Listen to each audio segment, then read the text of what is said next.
સુરતમાં કૂટણખાના પર પોલીસની રેડ પાડવામાં આવી છે। ઘનશ્યામનગરમાં પોલીસે રેડ પાડી છે। રૂપલના એજન્ટ સહિત 7ની ધરપકડ કરાઈ છે। વરાછા પોલીસે વધુ તપાસ હાથ ધરી છે। લાંબા સમયથી આ કૂટણખાનું ચાલતું હતું।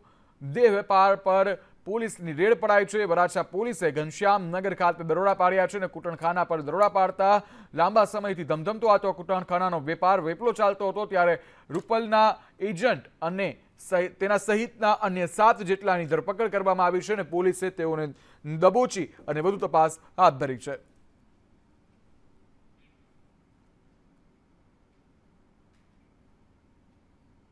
સુરતમાં પાસ કન્વીનર સહિત 4ને જેલ હવાલે કરાયા છે।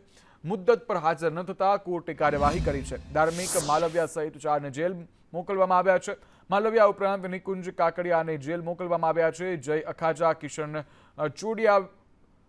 ચોડવડિયાને પણ જેલ હવાલે કરાયા છે। ચારેયને લાજપોર જેલમાં મોકલવામાં આવ્યા છે।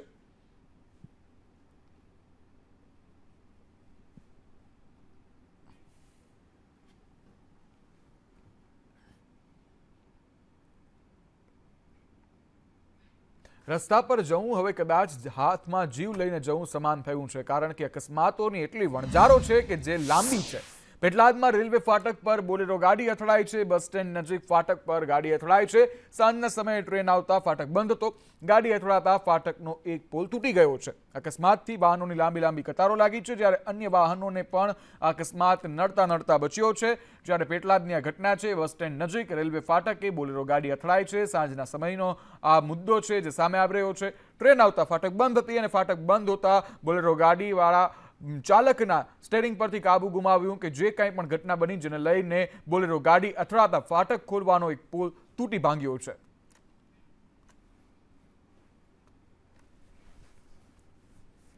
સુરતના બિઝનેસમેન અને સરકારી આચાર્યનો કેસ સામે આવ્યો છે। સુરેન્દ્રનગર શહેર ભાજપ પ્રમુખે વિડીયો જાહેર કર્યા છે। સસ્પેન્ડેડ આચાર્ય સંજય પટેલ ચીટર છે તેવું નિવેદન મહેન્દ્ર પટેલે આપ્યું છે।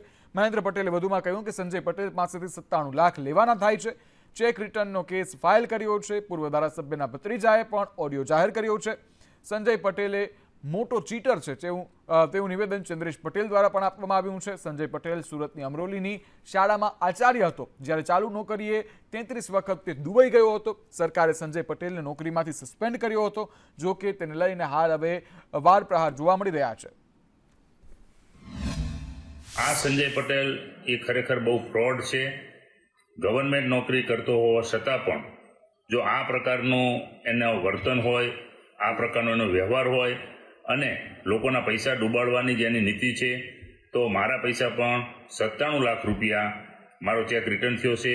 મેં કોર્ટમાં કેસ પણ દાખલ કરી દીધો છે। તો ખરેખર આવા વ્યક્તિએથી તમામ લોકોએ ચેતવાની જરૂર છે અને કોર્ટ દ્વારા મને પણ મારું પેમેન્ટ પાછું મળી જાય એવી હું માન્ય કોર્ટને પણ વિનંતી કરું છું કે આવા વ્યક્તિને તમે આકરી સજા કરો। આ તો એક દેશનું કલંક છે, ગુજરાતનું કલંક છે। એક શિક્ષક તરીકે જો આવા પ્રકારનો વ્યવહાર કરતો હોય તો અયોગ્ય છે। રૂપિયા 4 ગણા કરવાની લાલચમાં અનેક લોકોએ રૂપિયા રોક્યા છે અને આ કૌભાંડમાં ઝડપાયેલા આરોપી નવલસિંહ ચાવડા સામે પોલીસે તપાસ તેજ કરી છે। આરોપીએ રૂપિયાની લાલચમાં અનેક લોકોને મોતને ઘાટ ઉતાર્યા હોવાની આશંકા છે। જી હા, સરખેજ પોલીસે તાંત્રિકના સંપર્કમાં રહેનાર તેમજ તેના મોબાઈલ ફોનમાં રહેલા કોન્ટેક્ટ લિસ્ટના વ્યક્તિઓના નિવેદનો નોંધવાની તજવીજ હાથ ધરી છે, જેમાં અસલાલીના રહેવાસી ભાવેશનું પણ ભેદી સંજોગોમાં મૃત્યુ નિપજ્યાનું ખુલ્યું છે। આરોપી નવલસિંહ ચાવડાએ સુરેન્દ્રનગરથી સોડિયમ નાઇટ્રેટ ખરીદ્યું હતું, જે ભોગ બનનાર વ્યક્તિને પીવડાવાતો હતો। જે ભુવા છે એ મૂળ વઢવાણના છે, સુરેન્દ્રનગર જિલ્લાનું વઢવાણ ગામ છે ત્યાંના। પોલીસ ત્યાં ગઈ હતી એને લઈને અને એનો મર્ડ છે એની તપાસ કરવામાં આવી છે। એ સિવાય અમે જે સોડિયમ નામનું કેમિકલ જ્યાંથી ખરીદ્યું હતું એ દુકાનદારની તપાસ કરી અને સ્ટેટમેન્ટ લેવામાં આવે છે। એ સિવાય પણ કોઈ તરફથી જો આક્ષેપો એના વિરુદ્ધના મળશે અથવા કોઈ ભોગ બનનાર મળી આવશે તો એ દિશામાં પોલીસ તપાસ કરશે। વડોદરામાં રૂપિયા પડાવતી નાઇજેરિયન ગેંગ ઝડપાયેલ છે। ફેક આઈડીથી મિત્રતા કેળવી અને 2 લાખ રૂપિયા પડાવી લીધા। યુવતી પાસે પાર્સલ છોડાવવાના નામે રૂપિયા પડાવ્યા છે, જ્યારે યુવતી સાથે ઇન્સ્ટાગ્રામ મારફતે મિત્રતા કેળવી હતી। અમેરિકાના કેમિકલ એન્જિનિયર તરીકે ઓળખ આપતા હતા। આ યુવતીની ફરિયાદના આધારે સાયબર ક્રાઇમે 3 લોકોને ઝડપી પાડ્યા છે। લુઝેઓ જોન, જિબ્રિલ મોહમ્મદ, એગ્બુએલ ઇકનેનના હાલ ઝડપી પાડ્યા છે પોલીસે આ ત્રણેય યુવકોને. આ ટોળકી યુવતીઓને જ હથિયાર શિકાર બનાવતા હતા. હથિયાર હતું તેઓનું ફેસબુક આઈડી, ઇન્સ્ટાગ્રામ આઈડી કે ઇન્સ્ટાગ્રામ અને ફેસબુક આઈડી દ્વારા તે રિક્વેસ્ટ મોકલી મિત્રતા કેળવતા અને ત્યારબાદ તેઓનું કરી નાખતા હતા. 500થી વધુ શંકાસ્પદ બેંક એકાઉન્ટની લિંક પણ મળી આવી છે, ડિટેલ મળી આવી છે. ત્યારે આરોપીઓ સામે 900થી વધુ ફરિયાદો દાખલ છે.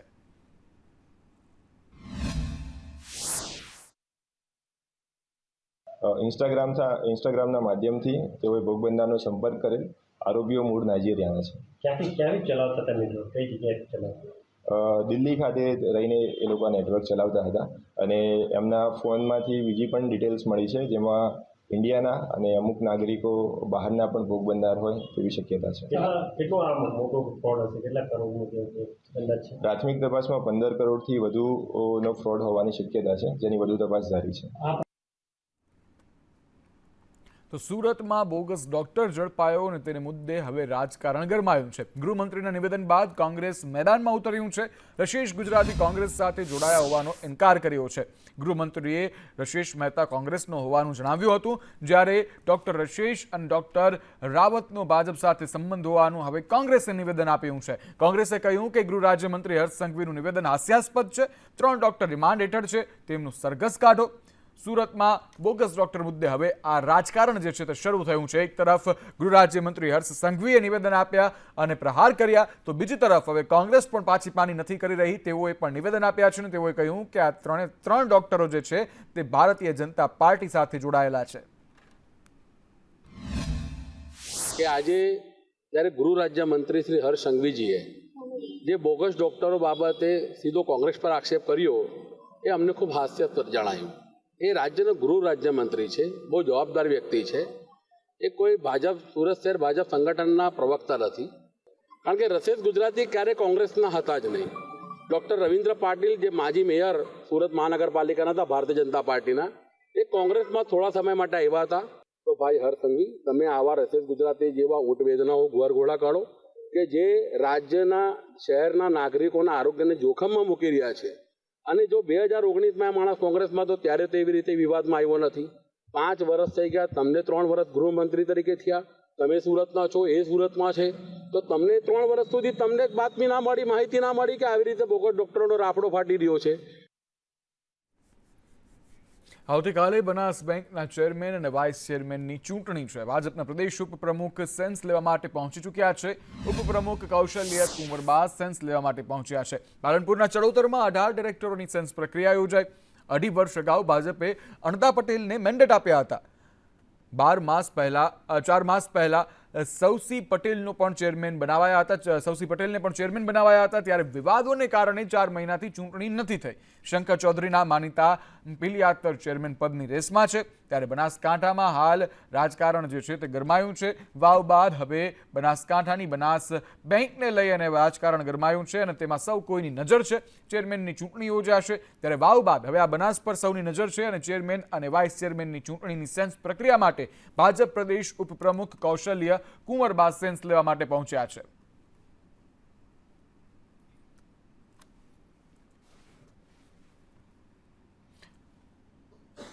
તો પોરબંદર જિલ્લામાં પીજીવીસીએલ દ્વારા સ્માર્ટ મીટર લગાવવાનો પ્રારંભ કરવામાં આવ્યો છે. ત્યારે આજે ધારાસભ્ય અર્જુન મોઢવાડિયાના ઘરે સૌ પ્રથમ મીટર લગાવવામાં આવ્યું છે. સ્માર્ટ મીટર લગાવવામાં આવ્યું છે. આગામી દિવસોમાં પોરબંદરમાં 2 લાખ જેટલા સ્માર્ટ મીટર લગાવવામાં આવશે. ઉલ્લેખનીય છે કે હવે બિલ ભરવા માટે લોકોને લાઇનમાં ઊભું નહીં રહેવું પડે અને આગામી દિવસોમાં પીજીવીસીએલ તરફથી લોકોને વધુ સુવિધા મળે તે માટે અધિકારીઓ પ્રયાસ હાથ ધરી રહ્યા છે. જે સ્માર્ટ મીટર લગાડવાના છે, આખી સિસ્ટમ સ્માર્ટ કરવાની હોય તો મીટર પણ સ્માર્ટ હોવા જોઈએ. તો એ સ્માર્ટ મીટર લગાડવાની યોજનાનો પ્રારંભ આજે મારે ઘરે બંને જે 2 મીટરો છે, બંને મીટરો સ્માર્ટ મીટર લગાડી અને કરવામાં આવી રહ્યો છે.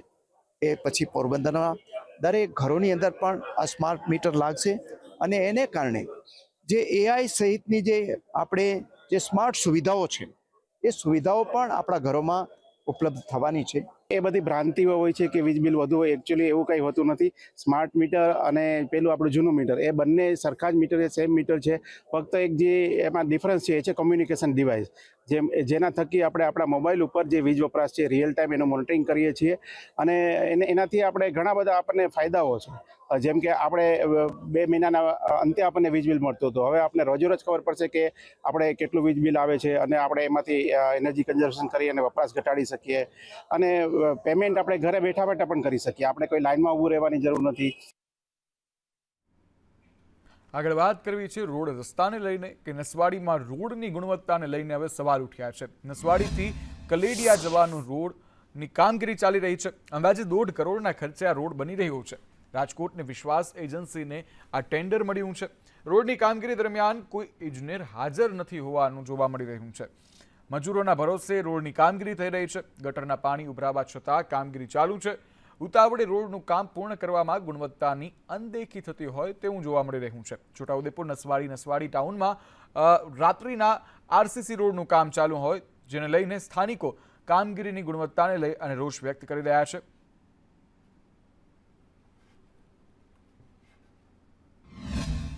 આ રોડનું કામ જે ચાલે છે તે કોઈ જાતનું બી ગટર લાઈન કે કોઈ બી કામ કર્યા વગર જે વર્ષોથી પાણી ભરાય છે એ ગટરો બી સાફ કરતા નથી અને રોડ ઊંચો થશે ને પાણી ભરાશે. અને બીજું કે રાતના ટાઈમે આ જે કામ ચાલી રહ્યું છે નથી આજે સવારથી કોઈ સુપરવાઇઝર આવ્યા નથી કોન્ટ્રાક્ટર આવતા અને નથી કોઈ ડાયવર્ઝન આપેલું અમને. ખરેખર તો કાયદેસર ડાયવર્ઝન બી આપવું પડે અમને. ડાયવર્ઝન આપ્યા વગર કોઈ જાતના રોડ બને નહીં. રોડનું કામ ચાલી રહ્યું છે તેમાં ગટર લાઈન કાઢવામાં નથી આવી સૌથી પહેલાં તો અને આ રોડનું ખોદકામ કર્યા વગર કોઈ સફાઈ નથી ને રોડનું કામ તકલાદી થઈ રહ્યું છે. અહીંયા આગળ કોઈ કોન્ટ્રાક્ટર હાજર નથી. અહીંયા આગળ સોસાયટીમાં કાલ ઉઠીને રોગચાળો ફાટશે, ગટરનું પાણી ભરાશે, તેનો જવાબદાર કોણ? છોટાઉદેપુર જિલ્લાના નસવાડી ટાઉનમાં ખાસ કરીને નસવાડીથી કલેડિયા જે રોડ છે અંદાજે 1.5 કરોડનો રોડ છે એનું આરસીસીનું કામ ચાલી રહ્યું છે. ખાસ કરીને રાત્રિનો સમય છે પરંતુ દ્રશ્યો જોઈ રહ્યા છો અહીંયા કોઈ સુપરવાઇઝર હાજર નથી. ખાસ કરીને નથી ડેપ્યુટી એન્જિનિયર હાજર, અહીંયા નથી અહીંયા ટેકનિકલ કોઈ હાજર ને જોઈ રહ્યા છો જે રીતે આ આરસીસી રોડ નસવાડી ટાઉનમાં બની રહ્યો છે. રાત્રિનો સમય છે ખાસ કરીને જોઈ રહ્યા છે એક રીતે આ કોન્ટ્રાક્ટરોને અહીંયા ભ્રષ્ટાચાર કરવાનો આ ખુલ્લેઆમ મોકો મળી રહ્યો છે. જોઈ રહ્યા છો જે રીતે દ્રશ્યો આ નસવાડી ટાઉનમાં આ રાત્રિના કામ ચાલી રહ્યું છે. ખરેખર તો કોઈ જાતનું સુપરવિઝન જ નથી. ખાસ કરીને જે મટીરિયલ છે વાપરવામાં આવ્યું છે એની ગુણવત્તાના પર લોકો પ્રશ્ન ઉઠાવી રહ્યા છે. હવે આ બાબતે કોણ ધ્યાન આપશે જોવું રહ્યું. ઇરફાન મહેમાન, સંદેશ ન્યૂઝ, છોટાઉદેપુર. સમગ્ર દેશમાં હાલમાં 21મી પશુધન ગણતરી ચાલી રહી છે જેમાં માલધારીઓનું સૌપ્રથમ સમાવેશ કરવામાં આવેલ છે. જે નિમિત્તે કચ્છ જિલ્લામાં માલધારીઓના પશુઓની સમીક્ષા માટે પશુપાલન મંત્રાલય ભારત સરકારના નિયામક વિશ્વનાથ પ્રતાપસિંહ કચ્છ જિલ્લાની મુલાકાતે માટે આવ્યા છે. જેમણે કચ્છ સૌરાષ્ટ્ર માલધારી સમુદાયો સાથે સંવાદ કાર્યક્રમ યોજ્યો હતો. આ સાથે પશુપાલન નિયામકે કચ્છના બન્ની વિસ્તારનો ગોરેવાલી ગામની મુલાકાત લીધી હતી જેમાં માલધારીઓ સાથે બન્ની ભેંસ, કાંકરેજ ગાય રાખતા માલધારીઓની ગણતરી કરવામાં આવી હતી. जो हमारी पशुगणना में जो मेन मकसद है कि 16 प्रजातियां हैं जो 219 ब्रीड्स हैं जो इंडिजीनियस ब्रीड है, जिसका national bureau of animal genetic and resources ने जो भारतीय नस्लें हैं जिनको उन्होंने इंडिजीनियस उनको रिकॉग्नाइज किया है. इसके साथ ही क्रास ब्रीड्स भी है, बहुत सारी जो है देसी विदेशी नस्लें जो भी हैं सभी का डेटा फिट किया जाएगा. इसमें हमारे पास स्टे एनिमल्स भी हैं जो आजकल बिना किसी मालिक के, बिना किसी जो है ऑनर के लोग घुमा करते हैं, जैसे डॉग हो गया, कैटल हो गया, उनका भी डेटा कलेक्ट किया जाएगा. સુરતમાં અસ્થિર મગજના બાળકનું પરિવાર સાથે મિલન થયું છે. ડિંડોલીથી ગુમ બાળક સચિન પોલીસને મળ્યું જોકે પોલીસ મહિલા બાળમિત્રની મહેનત રંગ લાવી છે. સુરતમાં હોવા છતાં બાળક 1 મહિના બાદ મળી આવ્યું છે. લકવો હોવાથી મગજથી અસ્થિર થઈ ગયું હતું આ બાળક. જો કે પોલીસે હાલ આ બાળકને શોધી અને તેના માતા પિતાને આપ્યું છે. ભુજ શહેરના 477માં સ્થાપના દિવસની દરબારગઢમાં ભવ્ય ઉજવણી કરવામાં આવી જેમાં કચ્છના સાંસદ વિનોદ ચાવડા તેમજ રાજવી પરિવાર જોડાયા હતા. રાજાશાહી સમયમાં ભુજ પર 18 જેટલા રાજવીઓએ રાજ કર્યું હતું જેમાં ભુજ શહેરની સ્થાપના કરનારા રાવ ખેંગારજી પહેલેથી લઈને મહારાજ મદનસિંહ સહિતના રાજવીઓએ ભુજ આવેલા દરબારગઢને પોતાનું નિવાસસ્થાન બનાવ્યું હતું.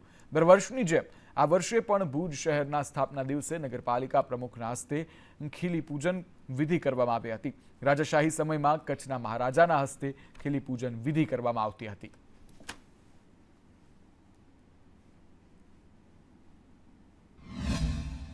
આજથી 477 વર્ષ પહેલાં જ્યારે આ ઐતિહાસિક ભુજનું મારવ સાહેબ દ્વારા જ્યારે અહીંયા એની સ્થાપના કરવામાં આવી હશે ત્યારે આજે આ એક ઐતિહાસિક ભુજ બન્યું છે અને દેશ અને દુનિયામાં જાણીતું ભુજ બન્યું છે.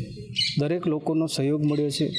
ભુજ આજે કચ્છનું પાટનગર બન્યું છે અને ભુજના વિકાસની અંદર અનેક લોકોનું યોગદાન છે. રાજ્ય સરકાર, રાજ્યના મુખ્યમંત્રી શ્રી ભૂપેન્દ્રભાઈ પટેલ સાહેબ અને વિશેષ આ દેશના વડાપ્રધાન શ્રી નરેન્દ્ર મોદી સાહેબ જ્યારથી મુખ્યમંત્રી બન્યા ત્યારથી ભુજ અને કચ્છને આજે દુનિયાની અંદર અગ્રેસર બનાવ્યું છે. આજે કચ્છના મારાવ ખેંગારજી દ્વારા 477 વર્ષ પહેલાં જે કચ્છ ભૂમિમાં એક સ્થળ નક્કી કરવામાં આવ્યું અને પવિત્ર ભૂમિ ઉપર એટલે ભુજ અને ભુજમાં જે ખીલી ખોદવામાં આવી એટલે પાયો ખોદવામાં આવ્યો.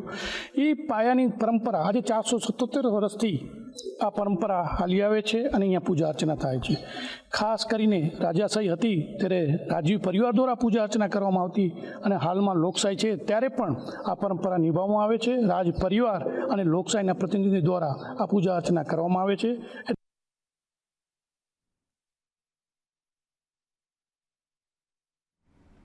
અરવલ્લીના મેઘરજમાં જૂથ અથડામણની ઘટના સામે આવી. બે જૂથ વચ્ચે સામસામે પથ્થરમારો થઈ રહ્યો છે.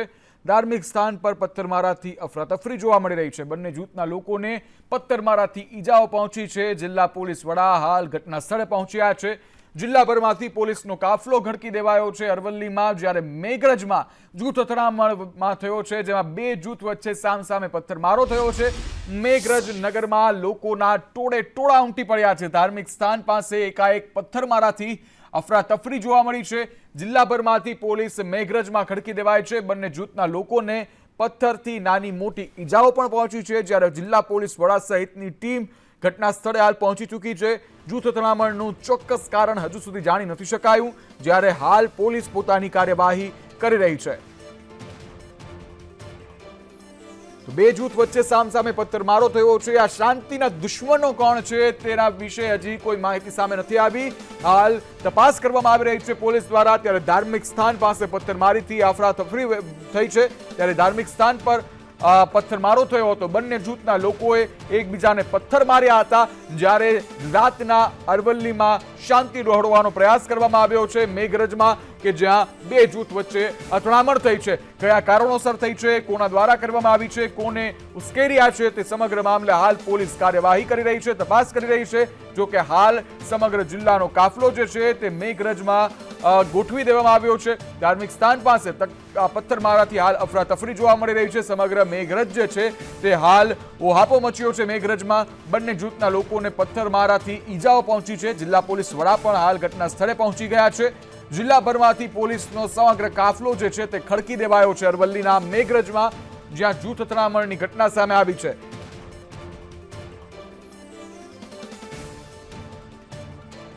ત્યારે વારંવાર રાજ્યમાં આવી અનેક ઘટનાઓ આવે છે કે જ્યાં અથડામણો થતી હોય છે, સામાન્ય બની ગયું છે. ત્યારે મેઘરજ પોલીસને લઈને પણ હાલ સવાલ ઉઠી રહ્યા છે. હાલ આ પ્રશ્નો જે છે તે ઘણા મોટા છે, કારણ કે વારંવાર આવી ઘટનાઓ શા માટે સામે આવી રહી છે. મેઘરજ નગરમાં લોકોના ટોળે ટોળા ઉમટી પડ્યા હતા. ક્યાંથી આ ટોળા આવ્યા, એક સાથે આટલા ટોળાઓ ક્યાં એકઠા થયા હતા, આટલા પથ્થરો ક્યાંથી આવ્યા, સમગ્ર પ્રશ્નો છે. પરંતુ પ્રશ્નોના હજુ સુધી કોઈ જવાબ સામે નથી આવ્યા. ધાર્મિક સ્થાન પાસે એકાએક પથ્થરમારાની ઘટના સામે આવી, માહિતી સામે આવી છે. જિલ્લાભરમાંથી હાલ પોલીસ મેઘરજમાં ખડકી દેવાય છે. હાલ શાંતિ ભર્યું વાતાવરણ બનાવવાનો પ્રયાસ કરવામાં આવી રહ્યો છે.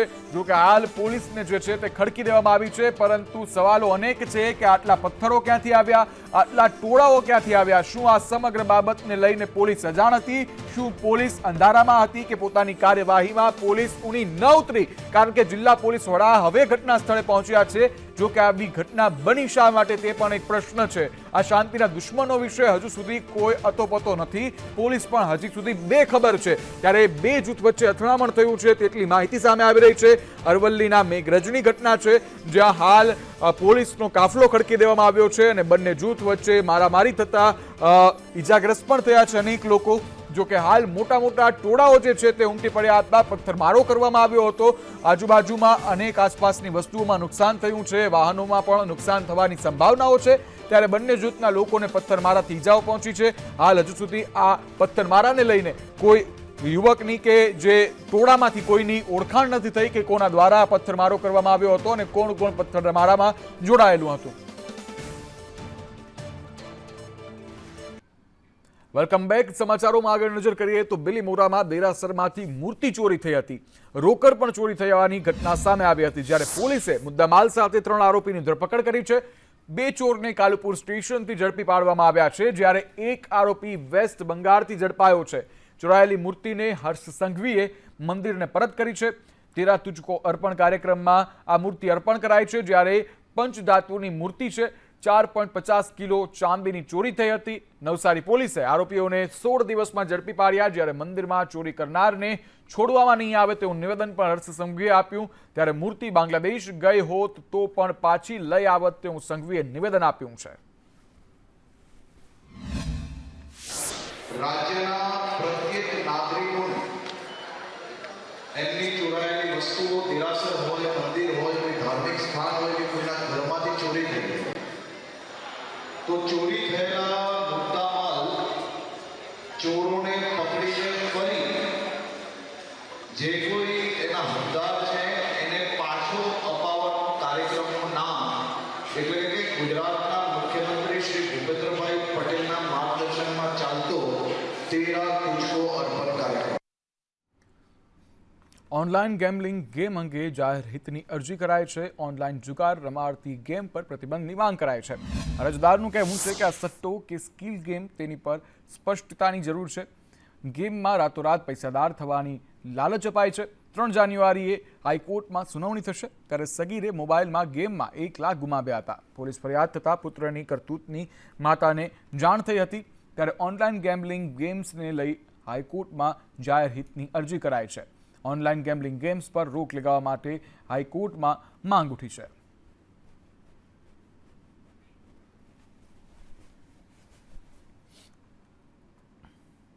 બગસરાના માવઝી ઝવામાં કૂવામાંથી મૃતદેહ મળી આવ્યો છે. રાજુ અર્જુન પારઘી નામના વ્યક્તિની લાશ મળી આવી છે. ભગવાનભાઈ દોગાના ખેતરના કૂવામાંથી લાશ મળી આવી છે. ફાયર વિભાગે લાશને હાલ બહાર કાઢી છે અને પીએમ અર્થે ખસેડી છે, જ્યારે બગસરા તાલુકાના માવઝી ઝવા ગામની ઘટના છે.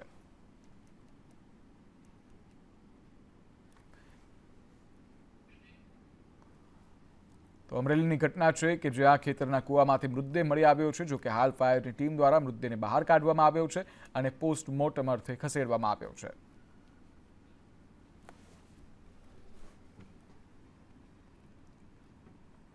કડીકોટ પાસે ખેડૂતે ઝેરી દવા ગટગટાવી લીધી. કરશન ઠાકોર નામના ખેડૂતે ઝેરી દવા પીધી છે. જમીન વિવાદમાં ખેડૂતે ઝેરી દવા પીધી હોવાનું સામે આવી રહ્યું છે. ખેડૂતને સારવાર અર્થે હોસ્પિટલમાં ખસેડવામાં આવ્યો છે, જ્યારે કડી પોલીસ ઘટના સ્થળે પહોંચી છે.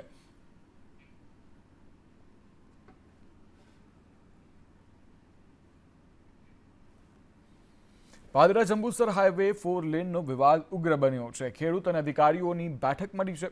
વળતર ન મળતા 4 લેનની કામગીરીનો વિરોધ કરવામાં આવી રહ્યો છે. ખેડૂતોએ આત્મવિલોપનની ચીમકી ઉચ્ચારી છે.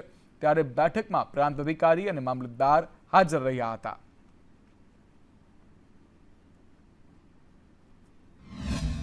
અધિકારીઓએ કોઈ પણ જાતના કાગળોની જાણકારી કર્યા વગર આડેધડ કામકાજ ચાલુ કરી દીધું છે અને દમદાટી આપીને ધાક ધમકીથી બળજબરીથી એમને કામકાજ કરવું છે. અમને યોગ્ય અમારું જે વળતર છે એ વળતર નહીં મળે તો હવે પછી મારી પોતાની એવી તૈયારી છે, ત્યાં હું આત્મવિલોપનની હોય ચીમકીની માટે તૈયારીમાં બેઠેલો છું અને મને મારું વળતર નહીં મળે ત્યાં સુધીનું કોઈ પણ કામ રોડ ખાતાના કોઈ પણ અધિકારીને કોઈ પણ રીતે નહીં કરવા દઉં. ખેડૂતોનું એટલું જ કહેવું છે કે અમારી જમીનનું જે સંપાદન નથી કરી તો સંપાદન કરીને અમને જમીનનું વળતર અમને મળવું જોઈએ, એ ખેડૂતોની માંગ છે. શું પછી આગળ એમને જણાવ્યું છે ખેડૂતોને કે સંપાદનની પ્રક્રિયા અમે લોકો કરી રહ્યા છે, પરંતુ હજુ સંપાદન જેવી રીતે ખેડૂતોએ આરટીઆઈના માધ્યમથી માહિતી એકત્રિત કરી છે એમાં જણાઈ આવ્યું છે કે ભાઈ સંપાદન જમીન થયેલ નથી, તો રોડ માર્ગ વિભાગની હોય કે તંત્રની ગંભીર બેદરકારી આમ જોવા જઈએ તો સામે આવી છે કે ભાઈ સંપાદન કર્યા વગર તમે કામ કેવી રીતે કરી શકો છો। અને ખેડૂતોને સંપાદન થયા બાદ જે બી એવોર્ડ ચૂકવવાનો છે એ સંપાદન અધિનિયમ અન્વયે ચૂકવવામાં આવશે। જમીન સંપાદનની પ્રક્રિયા અત્યારે ચાલી રહી છે અને કલમ 11નું જાહેરનામું પણ સરકારમાં એપ્રુવલ માટે મોકલી આપવામાં આવ્યું છે અને ત્યારબાદ જમીન સંપાદનની પ્રક્રિયા પૂર્ણ કરી એવોર્ડ ખેડૂતોને ચૂકવવામાં આવશે। ભાવનગરમાં ફરજમાં બેદરકારીને લઈ પીઆઈને સસ્પેન્ડ કરાયા છે। લીવ રિઝર્વમાં રહેલા પીઆઈ RM ઠાકુર સસ્પેન્ડ થયા છે। તપાસમાં બેદરકારી સામે આવતા રેન્જ આઈજીની કાર્યવાહી જોવા મળી। ભરતનગર પોલીસ મથકમાં આરોપીઓને છૂટછાટ આપી હતી। આરોપીઓને લોકઅપમાં ના રાખી છૂટછાટ અપાઈ હતી, જ્યારે ગંભીર બેદરકારી સામે આવતા પીઆઈને સસ્પેન્ડ કરાયા છે।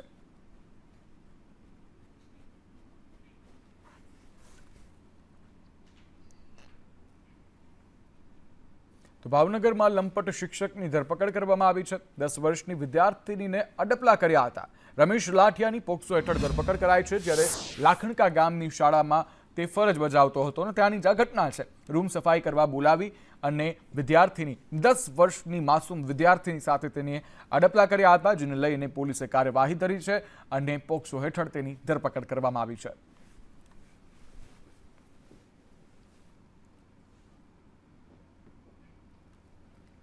નાયબ મામલતદારની માતાની હત્યા કરવામાં આવી હતી અને આ હત્યા કેસમાં હવે મોટો ખુલાસો થયો છે। અમરેલીમાં નાયબ મામલતદારના બનેવીએ જ હત્યા કરી હોવાનું સામે આવી રહ્યું છે। જમાઈએ જ સાસુની હત્યા કર્યાનો ખુલાસો થયો છે। ઘર કંકાસમાં સાસુ આગ લગાવતી હોવાની શંકાને કારણે જશવંતગઢ ગામે જમાએ સાસુની હત્યા કરી દીધી। અણબનાવમાં સાસુ જવાબદાર હોવાનું માનતો હતો, જ્યારે પોલીસે આરોપી નયન જોશીને ઝડપી પાડ્યો છે।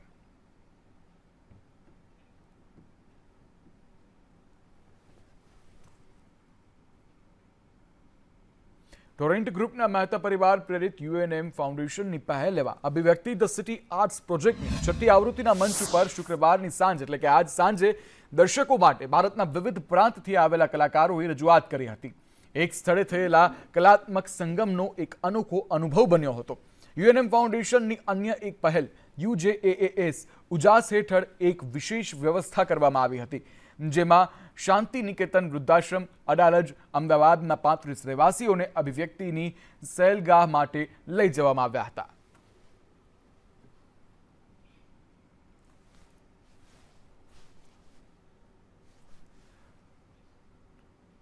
તો UNM ફાઉન્ડેશન દ્વારા ચાલતા અભિવ્યક્તિ ધ સિટી આર્ટ્સમાં મોટા પ્રમાણમાં જે નવા કલાકારો હોય છે તેને મંચ આપવાની આ એક પહેલ છે, જેમાં કલાકારોને એક મંચ આપવામાં આવે છે।